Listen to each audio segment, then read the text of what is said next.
Lời đầu tiên xin chào các độc giả đã đến với website rèn luyện kỹ năng.com. Khi tìm đến với website rèn luyện kỹ năng, chắc hẳn bạn đang mong muốn tìm cho mình một công cụ tốt nhất trong quá trình rèn luyện kỹ năng. Kỹ năng ở đây có thể là kỹ năng lãnh đạo, kỹ năng bán hàng, kỹ năng mềm, kỹ năng sống và rất nhiều các kỹ năng khác. Thông thường khi nghĩ đến việc rèn luyện các kỹ năng như chúng tôi đã đề cập ở trên, chúng ta thường hay nghĩ đến việc tìm mua cái đầu sách hoặc tham gia các chương trình hội thảo. Nhưng trong cuộc sống bận rộn của thế kỷ 21, thời gian và tiền bạc là hai thứ luôn bị giới hạn nhiều nhất. Với sự ra đời của website rèn luyện kỹ năng.com, chúng tôi mang đến cho bạn một công cụ tốt hơn trong việc rèn luyện kỹ năng của mình, đó chính là các DVD rèn luyện kỹ năng. Bạn sẽ không còn phải tốn quá nhiều thời gian để đọc sách hay tốn quá nhiều tài chính để tham gia các chương trình hội thảo. Chỉ cần bỏ DVD vào đầu máy, ngay lập tức bạn đã có thể tận hưởng những thước phim quý giá được chia sẻ từ các diễn giả nổi tiếng tại Việt Nam và trên thế giới. Website rèn luyện kỹ năng.com cung cấp đầy đủ cho bạn các DVD rèn luyện kỹ năng trên nhiều lĩnh vực. Tất cả các DVD rèn luyện kỹ năng của các diễn giả nước ngoài có tại website rèn luyện kỹ năng.com đều có phụ đề 100%, hỗ trợ tối đa cho quý độc giả khi theo dõi. Rèn luyện kỹ năng.com cam kết chất lượng tất cả các DVD khi cung cấp cho quý khách hàng. Với hân hạnh được phục vụ cho rất nhiều các khách hàng trên cả nước. Chỉ cần click đặt hàng, trong vòng 1 đến 3 ngày, bạn đã có thể cầm sản phẩm trong tay. Rèn luyện kỹ năng hân hạnh được phục vụ quý khách.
A lot of people ask me how I got started in this business.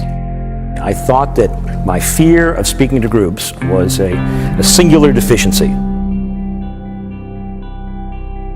When it came to speaking to more than 3 or 4 people, I just fell apart. When I was 30 years old, I had a whole change of life. I realized that the one way to tackle your fears was to just jump in head first. Two times before I was set to go on, I had my bag packed and I walked out of the hotel hailing down a cab. Here I was going out and speaking to groups of 300-400 people at a time.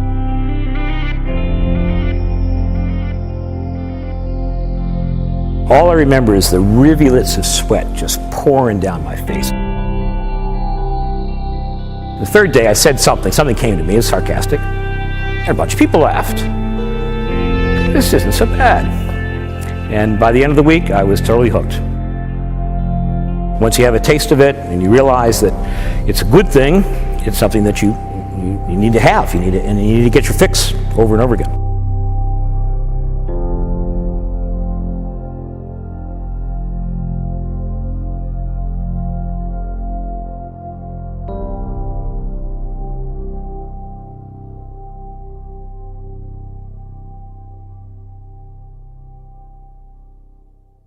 Without any further delay, Doug Jeffries.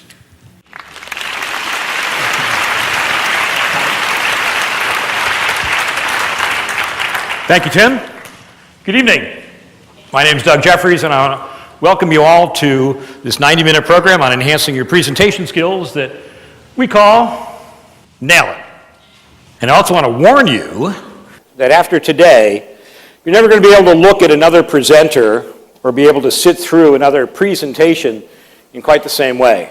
You're going to learn what it takes to actually make it work when you get up here and speak, and you're going to thus develop a very critical eye every time you see somebody get up here on the stage. You're going to notice whether they're doing it right or whether they're doing it wrong. You will know what 99% of business presenters don't know. and that is how to create effective knowledge transfer. And that's a good thing, because going forward, when you have to get up and give presentations, this sensitivity will be something that will be in the back of your mind all the time. You'll be asking yourself, am I doing it according to the rules or not?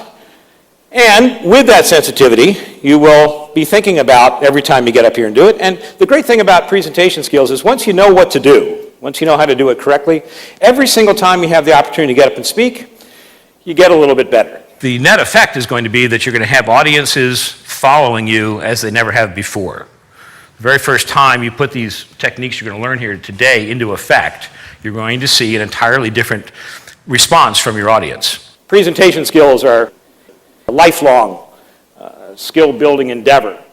And the more opportunities you have to speak, if you start out the right way, the more opportunities you have to get a little bit better. We're going to show you here tonight that most of the behaviors that people engage in when they get up in front of the room tend to be counterproductive both for them as a presenter and counterproductive for the audience. Most of the way that people do speak come from behaviors that we've been practicing since a very early age. We say that 99% of all presenters engage in the same behaviors. And the reality is those are behaviors that we were taught. Most of us taught from a young age. And our reaction to those behaviors, our negative reactions, have been building up and building up. And it's because we've engaged in certain actions. Again, the great thing about this program is we don't ask people to change their belief systems. We don't say, well, when you get up there, you got to feel this way. We tell you it's simple. Do this, your body and the audience will respond like this.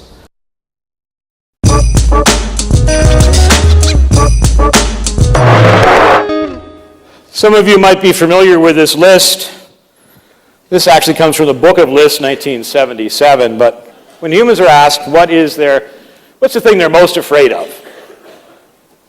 Since they've been asking this question, actually speaking before a group always filters to the top. It is humans' number one fear. Interesting thing with this list here, you look at speaking to a group at 41%, and down here death at 19%. Seinfeld famously said of this list, it suggests that at a funeral, the person giving the eulogy would rather be in the box.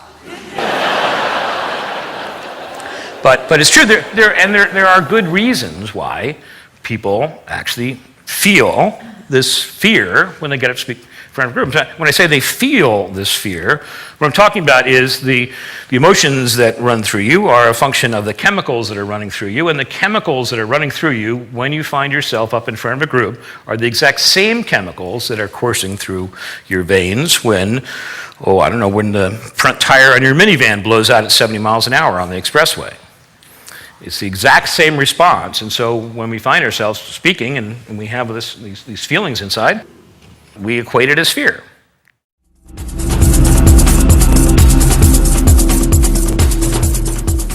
And like a lot of things that require three elements, it requires all three. If you only do 2 out of 3, you don't quite make it. First thing is you have to have something to say. But more than having something to say, you need to have something to say that is of meaning to your audience. Your presentation has to contain worthwhile enough content that has enough in it for your audience members to get them to sit through it. When I say in it for that, you always have to be thinking when you put together a presentation. You always have to be asking yourself. In fact, actually what you have to do is you have to get off the stage and get back at the audience, look up at the screen and ask yourself, if I were a person of the audience, is there really something in it for me? Because unfortunately, the old WIIFM, what's in it for me, is the only thing that audiences are ever listening to. And anything you put into your presentation that does not relate to the audience, that does not give them a benefit or benefit they perceive, they're not going to be tuned in. So you have to have content. Then what you have to do is you have to put it together. You have to put this content together into a design, a format that actually allows every member of the audience to follow your arguments every step of the way.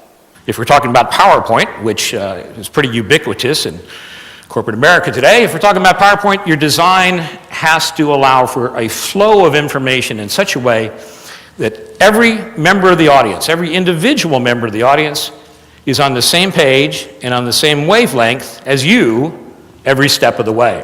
Now, the interesting thing is that if you have something worth saying and you're able to put it together in a proper design, then the last part here, delivery, the part that gives most people the most anxiety, actually isn't all that difficult. A lot of people have a hard time believing that, but what you're going to see is an entirely new approach to putting together presentations and delivering them to your audience so that you end up actually not having to do a whole lot of work.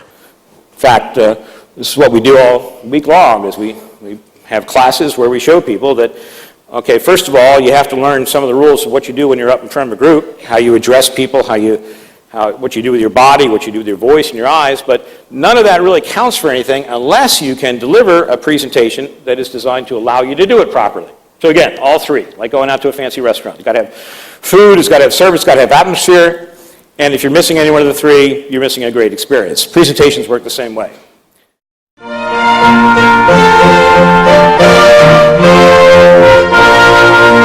First rule is this: if you're working too hard, you're doing it wrong. Most of the things that people do, most of the behaviors in which they engage when they're up here on the stage, involve trying to do way too many things at one time. And it's the attempt to manage all these different things at one time that help to fuel the anxiety people feel. We're going to show you that the way to do it right is to figure out how to work much more simply than what you're used to. Most of the problems people have when they speak come from the fact that they're trying to do way too many things at once.